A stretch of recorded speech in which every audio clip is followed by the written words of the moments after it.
Avant d'arriver au centre d'accueil, j'étais victime d'un esprit de malédiction dans ma vie sentimentale.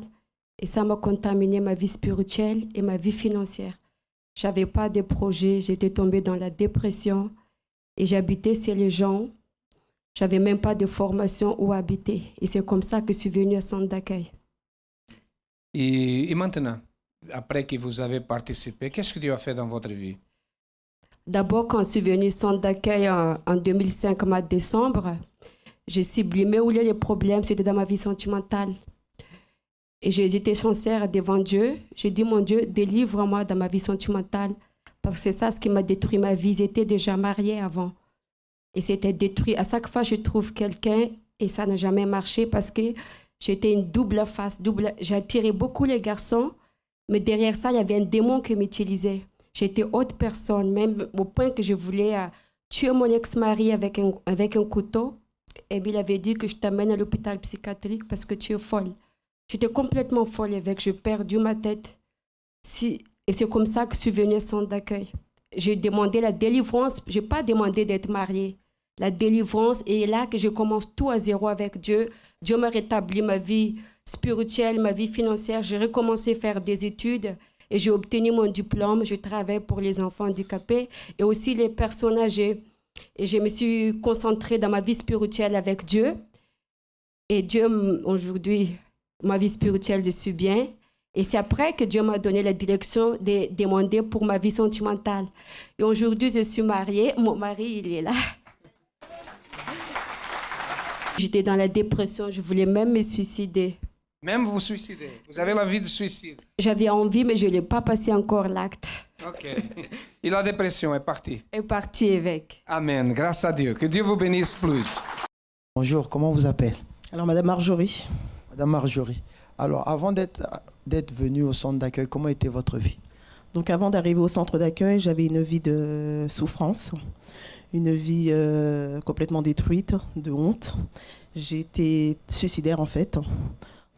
Donc, j'ai eu beaucoup de problèmes, en fait, tout ce qui est niveau professionnel, niveau sentimental. Donc, ça m'a beaucoup poursuivi. Donc, à partir de là, j'ai rencontré aussi un homme, en fait. Et le même schéma, en fait, s'est reproduit. Donc, j'ai subi, en fait, des agressions verbales et physiques. Et de là, en fait, j'ai eu un enfant, en fait, avec cet homme. Ce qui s'est passé, c'est que j'avais tellement marre de cette situation, en fait, que j'ai décidé de le quitter. Et de là, à partir de là, j'ai eu une rancune. J'ai eu de la rancune, j'ai eu de la haine, mais cette rancune s'est transformée en vengeance. Donc j'ai voulu me venger de cet homme. J'ai eu énormément de vengeance, donc j'ai été voir des marabouts et je voulais faire mourir cet homme en fait. Donc j'ai fait tout mon possible à travers les marabouts pour que cet homme meure. Donc j'avais toujours ce désir, donc j'ai été évangélisée. Donc j'ai suivi en fait toutes les réunions, donc j'ai fait les réunions de délivrance. Je me suis fait vraiment, lors du jeûne de Daniel, j'ai demandé à Dieu vraiment qu'il puisse m'aider, qu'il puisse me donner la force pour pardonner, parce que de mes propres forces, je ne pouvais pas pardonner. Cet homme, c'était impossible. Donc je me suis vraiment sacrifiée, je me suis dépouillée, j'ai jeûné, j'ai sacrifié. Et voilà, Dieu a enlevé toute la rancœur, toute la haine que j'avais dans mon cœur. Est-ce que pardonner cette personne, c'était un grand sacrifice? Très grand sacrifice. Donc à travers une campagne d'Israël, en fait, j'ai sacrifié. Mais j'ai fait une campagne d'Israël, l'homme de Dieu m'a conseillé, en fait, de faire cette campagne, mais de rien demander à Dieu. Donc, dans cette campagne d'Israël, j'ai rien demandé à Dieu, j'ai demandé que sa volonté soit faite. Et donc après mon sacrifice, le lendemain en fait, le père de mon fils m'appelle, il me demande de descendre, je suis descendue et mon fils était là avec toutes ses valises. Bonjour à tous, soyez bienvenus à cette émission. Vous avez vu des témoignages qui se passent quotidiennement au centre d'accueil. Beaucoup de personnes qui sont guéries, qui sont délivrées, qui sont transformés à travers la pratique d'une foi intelligente. J'ai ici avec moi Madame Françoise. Bonjour Madame Françoise. Bonjour évêque. Qui étiez-vous avant de connaître le centre d'accueil? Premièrement, vous croyez en Dieu avant? Oui, je croyais en Dieu, mais sans pratiquer. Sans pratiquer. Vous avez une religion, vous fréquentez? J'étais catholique. Catholique, d'origine, n'est-ce pas? D'origine, oui. Évêque. Ok. Dites-moi une chose. Quand vous êtes arrivé au centre d'accueil, parce que vous étiez catholique. Est-ce que vous avez trouvé des difficultés? Quelqu'un vous a posé des difficultés à cause de la religion? Non, Non. du tout, du tout. On m'a accueilli à bras ouverts. Ah, c'était à bras ouverts. Oui. Et grâce à Dieu. Comment était votre vie avant? Ma vie avec était très détruite. J'étais triste. Comme je ne savais pas prier déjà, Mhm. je ne savais pas quoi faire dans ma vie, donc j'étais complètement perdue. Mhm. J'étais triste, beaucoup de problèmes d'angoisse. Angoisse. Je n'avais pas de paix, beaucoup de problèmes dans mon couple, parce que je suis mariée avec 4 enfants. Je m'occupais presque toute seule de mes enfants. Je m'occupais toute seule de ma maison. Et mon mari ne s'occupait pas du tout. Mhm. Parce que lui, il s'occupait d'aller dans les tabacs. Il avait des vices de jeu. Vice de jeu. Oui, avec. Il jouait au tiercé. Il allait dépenser tout l'argent. Et ça causait des problèmes, n'est-ce Beaucoup de pas? problèmes. Il dépensait beaucoup d'argent, non? Beaucoup d'argent. Des fois, il dépensait son salaire. Après, il venait, il volait chez moi. Il ne demandait pas. Il venait voler, il allait dépenser. Et quand je découvrais ça, c'était catastrophique. Vous voyez dans quel état, quand quelqu'un découvre quelque chose, on a coupé les chéquiers, on a pris l'argent, dans quel état vous pouvez être. Donc, c'était très triste, angoissé, des pleurs avec. Vous aviez une entreprise, n'est-ce pas? Oui, Une société. mon mari avait une société. Mhm. Et avec cette société-là, comme ça ne marchait pas au début, il faisait un autre travail. Et là, il avait mis un chauffeur. C'était des transports. Ça ne marchait pas, il fallait qu'il paye les taxes. Ça veut dire qu'à cause du jeu, Oui, il avait des dettes. beaucoup de dettes, Combien, plus ou moins? dans des centaines de mille, 100 000 euros ou plus. 100 000 euros ou plus. Oui, avec. C'est pour cela que vous étiez angoissé, Oui, triste, sans paix intérieure. oui, Bon, comme la vie de beaucoup de personnes. Le problème de Mme Françoise était le problème de famille, son mari vicié dans le jeu et elle n'avait pas de paix.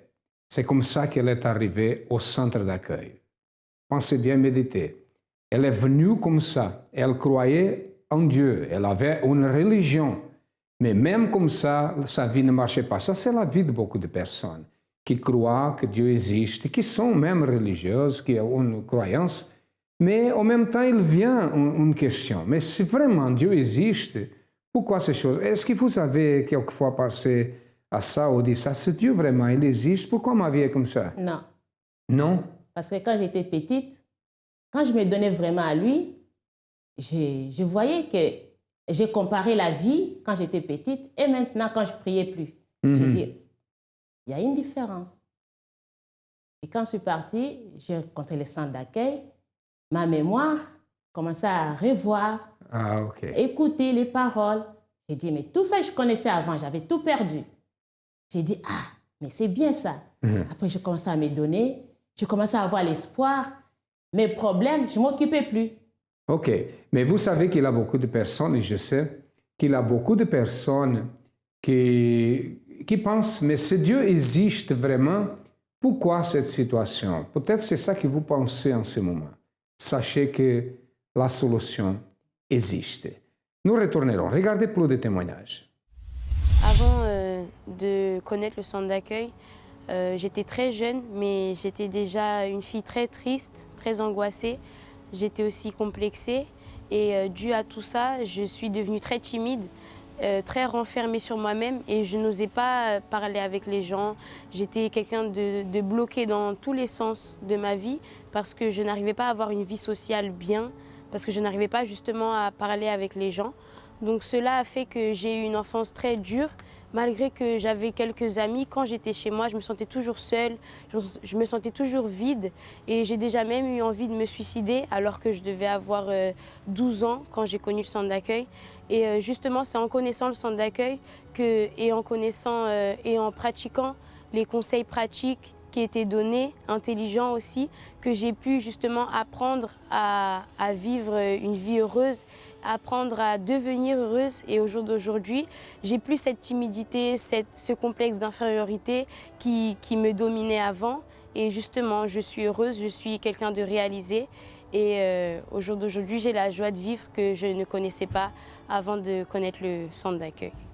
Avant, j'étais malade de l'hépatite B. Hépatite B. Hépatite B. Pendant combien de temps? Au moins 20 ans. 20 ans. Oui. Et vous étiez guéri? Oui, les médecins m'ont dit qu'il était vers le niveau de développer l'hépatite C. Donc, j'ai connu l'église en mois d'août 2008. Ok. Et en décembre, il y avait eu les propos de campagne d'Israël. Mais je ne comprenais pas trop, donc je n'ai pas fait. Mais en 2009, j'ai fait ma première participation et c'est là où j'étais guéri. Guéri. Et même quand j'étais à l'hôpital, le médecin qui m'a traité, qui m'a suivi à l'hôpital Sapatière, il était étonné. Il était complètement étonné. Parce que ne comprenez pas Oui, parce que moi-même, j'ai caché ça à ma famille pendant toutes ces années-là. Oui. Il me voyait tout le temps fatigué. Je suis devenu noir, mes yeux rouges tout le temps. Donc, moi-même, à un moment donné, je me commençais à me sentir léger. Oui. Et c'est là où le médecin m'a dit d'aller faire les tests. Et même quand je lui ai donné les résultats après, il m'a demandé d'aller faire encore... Faire à nouveau. Il ne comprenait pas qu'il n'y avait plus rien. Non. Guéri totalement. Guéri totalement. En fait, cette campagne d'Israël, l'année passée, j'avais arrêté l'école parce qu'il fallait que je paye plein de dettes. Et il fallait que je travaille. Et ce qui s'est passé, c'est que le travail où j'étais... Au début, c'était bien, mais au fil du temps, ils ne glorifiaient pas du tout le nom de Dieu. On nous faisait mentir, on nous disait oui, dites que l'ordinateur ne marche pas, alors que l'ordinateur, il marchait, il me regardait, je le regardais. On nous disait oui, dites que ça ne fonctionne pas, dites que vous n'avez pas... Et en fait, au fur et à mesure, je disais rien, mais à un moment donné, je me suis dit, attends, tu vas à l'église, tu apprends des choses et tu vas travailler, tu mens. Donc, j'étais allée voir votre époux, j'avais parlé, en fait, on avait trouvé une solution. Donc, j'ai déposé le sacrifice ici. Oui. Et une fois que j'avais déposé, les dettes, elles ont été supprimées. Mon loyer s'est payé tout seul. C'est vrai? Oui. Mon loyer s'est payé tout seul. Le découvert, il est retourné à 0. J'avais de nouveau une carte, donc je fraudais plus. Mon téléphone, imaginaire. Voilà, il existe vraiment. Tout était redevenu normal et j'ai trouvé un autre travail qui glorifie le nom de Dieu et je garde même des enfants d'un préfet. Ça veut dire alors que vous avez une vie rétablie. Oui.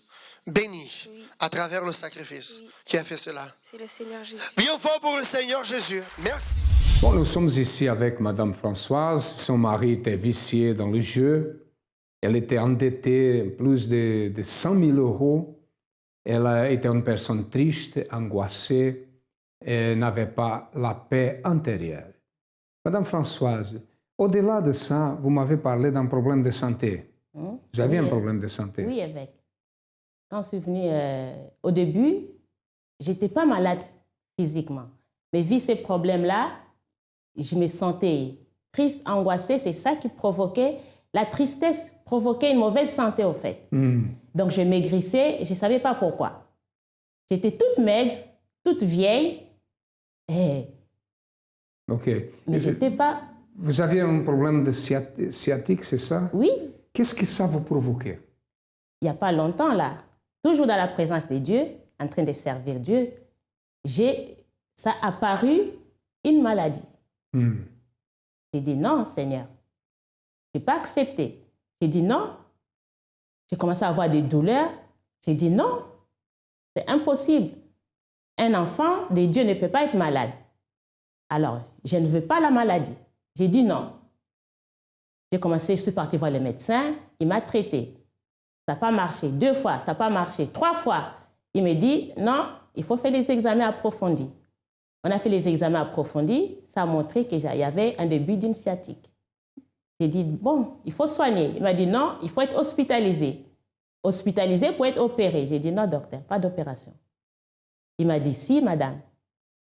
Je suis partie, il m'a donné un traitement. J'ai dit au médecin, je ne veux pas d'opération. Donnez-moi un traitement, je vais agir. Après, on verra. Et j'ai commencé en même temps les chaînes de prière pour la santé, les manteaux sacrés. Le manteau? Oui, évêque. J'ai couru tout de suite. Dès que ça a commencé, j'ai dit non, non, non, ça ne doit pas être dans mon corps. Mon corps, il doit être en forme, en bonne santé. J'ai dit, je n'accepte pas. J'ai commencé la chaîne de prière et en même temps, je fais les traitements. Après, j'ai fini les traitements, je suis rentrée, j'ai pris mes rendez-vous pour le bilan général. Le deuxième jour, pour les spécialistes de membres inférieurs. J'ai fait le bilan. Le médecin m'a dit, vous n'avez pas besoin, vous êtes guéri. Complètement. J'ai dit, amen, tout était bon. J'ai dit, je vais avoir quand même les médecins spécialistes pour avoir encore la confirmation. Je suis partie encore le lendemain. Il m'a dit, madame, tout va bien. Donc, vous ne revenez plus ici, madame. J'ai dit, amen, docteur. Je suis partie. Donc, je suis guérie parce qu'au début avec, je n'arrivais pas à marcher. Parce que c'était douloureux, très, très, très douloureux. Et Dieu vous a guéri à travers votre foi, n'est-ce pas? OK. Par rapport aux autres problèmes que nous avons parlé, vous étiez endetté. Vous m'avez dit que vous aviez une maison propre, n'est-ce pas? Qu'est-ce qui s'est passé avec cette maison avant? Comme on avait des dettes, la société ne marchait pas, donc ils ont fait une saisie. Ils ont saisi la maison. Ils ont saisi la maison. Ça veut dire que vous êtes resté dans la misère. On est resté, heureusement, avec, qu'on a commencé avec être dans la présence de Dieu. Imaginez, sinon la famille allait complètement être détruite. Donc, on est venu, quelques mois après, cette histoire-là est apparue. Vous êtes venu avec ces problèmes-là, votre mari vicié dans le jeu, endetté, vous avez perdu votre maison, vous deviez, même la maison n'était pas nécessaire, n'était pas suffisante pour payer la dette, n'est-ce pas? Et vous deviez, c'est comme ça que vous êtes arrivé au centre d'accueil. D'ici à quelques moments, nous allons savoir qu'est-ce qui s'est passé. Elle a fait quelque chose de très important qui a changé sa vie et la vie de sa famille complètement. Regardez plus de témoignages. Alors avant, j'étais quelqu'un de très colérique, nerveuse. J'étais très malade parce que j'ai vécu pendant 25 ans avec une maladie, enfin avec la migraine. C'était très insupportable et j'ai vécu aussi pendant 11 ans avec une douleur au ventre. Alors les gens ne font pas la différence entre la migraine et le mal de tête. La migraine, elle s'installe pendant 72 heures. Tandis qu'une migraine, que le mal de tête, ça passe dans moins d'une minute. On prend un petit comprimé comme un genre de paracétamol et ça s'en va. Tandis que la migraine, lorsqu'elle s'installe, on ne veut pas entendre de bruit, on ne veut pas la lumière, on ne peut pas sentir les odeurs. La seule chose qu'on a envie, c'est de s'isoler de tout le monde. Et ça, j'ai vécu ça pendant 25 ans. Et c'était ainsi pendant toutes les semaines, j'en souffrais. Le problème de santé, n'est-ce pas? Vous aviez d'autres problèmes? Bien sûr, j'avais des problèmes financiers. J'ai un fils unique et je ne m'entendais pas du tout avec lui. Et pour ne pas m'entendre du tout avec lui, il m'avait annoncé son homosexualité. Et ça m'avait beaucoup affectée parce que je ne pensais pas qu'un jour, mon seul fils, le seul enfant que j'ai, puisse être homosexuel. Et donc, ça n'allait pas du tout à la maison. Je n'aimais pas aller travailler. Il fallait travailler, donc j'y allais parce qu'il fallait travailler, il fallait financer les choses à la maison. Mais je n'aimais pas du tout ça. Alors aujourd'hui, ça va très, très bien. Je suis guérie de migraine, je ne souffre plus, je suis bien. Et mon fils est sorti de son homosexualité. Il s'est marié, c'est ça? Alors, ça fait 2 semaines qu'il s'est marié avec une ouvrière. Amen.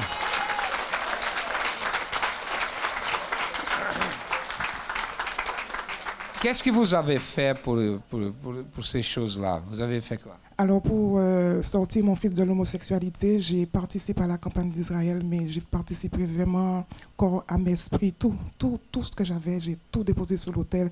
J'ai déposé ma vie complètement parce que c'est vraiment ce qu'on appelle déposer sa vie sur l'autel. Et tant que je n'ai pas eu la réponse du Seigneur Jésus, je n'ai pas arrêté de l'implorer. Alors je dis, je recommande à tous de participer, de faire sa dîme parce que c'est très important. Je pense qu'aujourd'hui, je suis sûre qu'aujourd'hui, là où je suis au niveau de mon travail, c'est par rapport à ma fidélité dans la dîme. Quel travail vous avez? Alors je suis travailleur social, je travaille dans une association pour aider les personnes en difficulté. Et quand je suis arrivée dans cette entreprise, je faisais le veilleur de nuit, j'étais veilleur de nuit.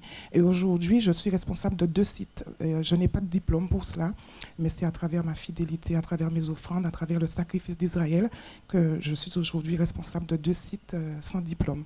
Amen. Merci. Votre nom? Kylian. Vous êtes au centre d'accueil depuis combien de temps? 9 ans. Qui étiez-vous avant? Alors avant, j'avais une vie un peu bordélique, c'est-à-dire que je vivais dans le monde de la nuit. J'étais homosexuel, alcoolique, fumeur, dépendant de l'argent des gens. Et je travaillais pas. Je pense que j'ai fait mal la question. J'ai posé la question je devais dire qu'est-ce que vous n'aviez pas. N'est-ce pas? Tout ça? Oui, et pourtant j'étais très jeune, j'avais 15 ans, enfin entre 15 et... Comment avez-vous connu le centre d'accueil? C'est ma mère qui m'a emmené ici. Et un mois après, je suis venu, j'ai commencé, je suis parti. Et finalement, je suis revenu enfin, à Montreuil. Et à partir de là, c'est comme ça que j'ai commencé à avoir mes chaînes de délivrance. Qu'est-ce que Dieu a fait dans votre vie? Alors aujourd'hui, enfin, tout ça, ça a changé. Donc, je ne suis plus dépendant de l'alcool ni de la cigarette. Je suis marié avec... Votre épouse venez ici? Mariée? OK. Dieu a fait quoi? Dieu vous a délivré de vices et tout cela? Oui, il m'a délivré des vices, mais pour cela, il a dû me donner son esprit avant. Parce que sans ça, je n'aurais pas pu être fort pour tenir jusqu'à présent. Et vous? Vous êtes au centre d'accueil depuis combien de temps? Ça fait 7 ans. 5? 7. Oui. Qui étiez-vous avant? Voilà. Avant, j'étais une personne timide, réservée. En fait, j'étais tout le temps triste, en fait. Donc, voilà. Comment avez-vous connu le centre d'accueil? J'étais invitée par une amie. Qu'est-ce que Dieu a fait dans votre vie? En fait, il m'a donné la paix. Avant, j'avais pas envie de vivre et tout. J'ai déjà fait tentative de suicide plusieurs fois. Et maintenant, en fait... Vous avez essayé le suicide? Oui. Comment? En m'ouvrant les veines. Donc, voilà. Oui.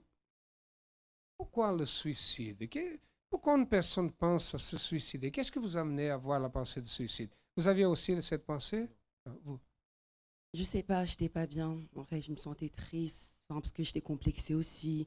Je m'aimais pas, en fait. Qu'est-ce que Dieu a fait? Il a tout transformé. Totalement? Oui. Le suicide? Non, je pense plus. Amen. Grâce à Dieu. Que Dieu vous bénisse. Amen. Madame Françoise, vous êtes arrivée au centre d'accueil dans cette situation. Qu'est-ce que vous avez fait et qu'est-ce que s'est passé? Alors, on est arrivé, on a commencé à faire d'abord les chaînes de prière. Les chaînes de prière, de délivrance. Après, à un moment donné, on a parlé de la campagne. Campagne d'Israël. Campagne d'Israël. On ne connaissait pas, on ne savait pas c'est quoi. On dit, mais campagne, c'est quoi? Vu qu'on ne connaissait pas, on était là, on écoutait. J'ai dit, mais qu'est-ce qu'il faut faire exactement? J'ai dit, mais Seigneur, mais je n'ai rien. Qu'est-ce qu'il faut faire? C'était la campagne de Gédéon. Les 300 de Gédéon, je n'oublierai jamais. J'ai dit, je ne sais pas quoi faire. Et je me suis lancée. Bien que je ne savais pas c'était quoi, j'ai dit, je me lance. Parce que moi, j'étais partie à fond avec. J'ai dit, j'ai trouvé les chemins. J'étais contente, je ne m'occupais plus de mes problèmes. J'ai dit, la solution, c'est ici. La solution, c'est la campagne de Gédéon en ce moment. Alors, je me suis lancée, j'ai fait la campagne. J'ai fait la campagne d'Israël. Qu'est-ce qui s'est passé? Il s'est passé que la maison, elle a été vendue parce que j'ai lutté pour que la maison ne soit pas vendue. Mais la maison a été vendue. Après, j'ai dit, non, Seigneur, le plus important, ce n'est pas la maison, c'est toi. J'ai réfléchi comme ça. J'ai dit, ce n'est pas la maison le plus important. Si j'ai la maison que je n'étais pas toi, je suis perdue. Donc, encore là, je me suis donné encore plus à Dieu. Et les dettes? Les dettes ont été effacées. Effacées. On allait nous mettre dehors quand on a vendu la maison. On a trouvé la maison tout de suite. Comment on a fait, on ne sait pas. Tout de suite, évêque. Aujourd'hui, vous ne devez rien? Rien. Toutes les dettes qu'on avait, c'est effacé. Et votre mari? Mon mari, il est transformé. Il est au centre d'accueil aussi? Il est au centre d'accueil, serviteur. Plus de vices de jeu? Plus de vices, délivré. La famille transformée? Oui. Grâce à la foi? Grâce à la foi, grâce à Dieu, la paix que j'ai avec, c'est inexplicable. Il y a l'entente et il est là à la maison tout le temps. S'il n'est pas à la maison, il est dans la maison de Dieu. Et on est là tous les deux tout le temps. Quand on ne se voit pas, on se demande, il est où l'autre? OK. Et vous êtes guéri complètement? Guéri, évêque. OK. Salutations. Que Dieu continue à vous bénir. Voilà ce que Dieu peut faire quand nous pratiquons une foi intelligente. Nous sommes dans la campagne d'Israël. Ce dimanche sera le jour de présenter la demande de prière et le sacrifice qui sera amené au temple de Salomon. Nous retournerons. Quand je suis arrivée au centre d'accueil, Ma vie était... J'étais perdue, j'étais complètement désespérée, je ne savais pas quoi faire. Je n'avais pas de direction pour ma vie. Et j'avais une vie complètement détruite, j'avais tout perdu. Le mariage, la maison, la religion, j'avais tout perdu. En fait, Religion? Vous avez une religion? oui, j'étais dans une église depuis 14 ans. Et j'aimais Dieu, hein, comme tout le monde, pas pratiquement tout le monde. Mais je ne voyais pas le Jésus de la Bible. Je ne le voyais pas dans ma vie. J'ai étudié la Bible, je connaissais très bien la Bible. Je pouvais réciter des versets et puis me rappeler exactement les références. Mais votre vie était vie financière? Chaotique. Hein. De famille? Très mauvaise. Bon, déjà, je suis restée avec toutes les dettes et je vivais avec un découvert de 2000 € constamment, donc qui se renouvelait chaque mois. Quand je suis arrivée, j'ai fait la première campagne d'Israël. J'étais déjà à découvert, j'avais déjà plein de problèmes financiers, je n'avais pas de maison, j'étais avec les 3 enfants. Et je ne savais vraiment pas quoi faire. J'étais complètement perdue. Donc, j'ai dit, je vais y aller. Je vais faire la campagne d'Israël parce que je n'ai rien à perdre. Si il y a la seule personne qui puisse changer ma vie, c'est Dieu. J'ai fait le sacrifice. J'ai fait le sacrifice, tous les sacrifices qu'il fallait faire. Et je voulais changer de vie, mais je ne savais pas comment faire. Je ne savais pas quelle direction prendre. En fait, le pasteur ne m'a pas donné l'enveloppe. J'ai pris moi-même. J'ai préparé moi-même une enveloppe. Parce que quand je suis arrivée, la campagne d'Israël, je n'ai pas bien compris, mais ça avait déjà commencé. Je ne sais pas à quel moment le pasteur a donné les enveloppes, mais moi j'ai pris une enveloppe et j'ai dit je vais sacrifier. Dieu a répondu à ma requête. Il m'a donné une direction pour ma vie et j'avais plus de doute. Ma vie n'est plus pareille. Déjà, j'avais pas de maison, j'avais rien. J'étais, on va dire, presque dans la rue. Aujourd'hui, je travaille pour moi-même.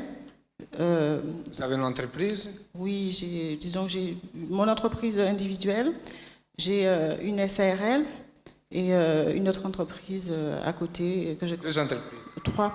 Il y en a une troisième que je commence à développer. 3 entreprises. Et vous avez des maisons déjà?